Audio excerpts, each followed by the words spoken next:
এরকম সুন্দর পারফেক্ট দই বানাতে চান, একদমই পারফেক্ট হবে যদি এইভাবেই দইটা তৈরি করেন। এর জন্য আমি প্রথমে 3 লিটার প্যাকেটের দুধ নিয়েছি।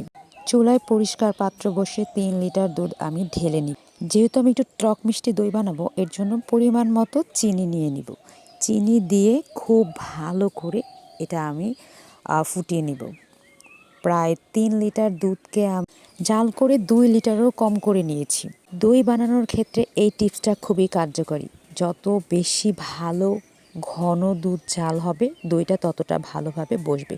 এরপর চিনি দিয়ে আমি ক্যারামেল করে নিব। ক্যারামেল হয়ে গেলে আমি 1 কাপ দুধ ঢেলে দেখব দুধটা ফেটে যায় কিনা। পুরাটা দিতে যাবেন না, তাহলে দুধ ফেটে গেলে কিন্তু পুরা দইটাই নষ্ট হয়ে যাবে।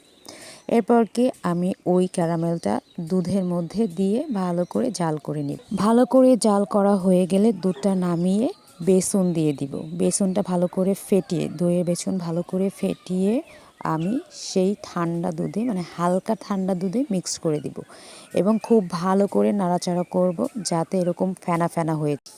ফেনা ফেনা করার জন্য হাতে সময় নিয়ে এবং ধৈর্য ধরে এই কাজটা করতে হবে, তাহলে কিন্তু দুধটা খুব ভালোভাবে বসবে। এরকম অনেকটা ফেনা হয়ে গেলে, যেহেতু মাটির পাত্রে দই বসাবো, সেক্ষেত্রে বেসনটা ভালো করে লাগিয়ে নিয়েছি। এরপরটা একদম উপর থেকে ঢালবো, তাতে এরকম ফেনা ফেনা থাকবে। এরপর সুন্দর করে গরম জায়গায় গরম কিছু দিয়ে ঢেকে সারা রাত রেখে দিব। এরপর সকালে এই অবস্থা।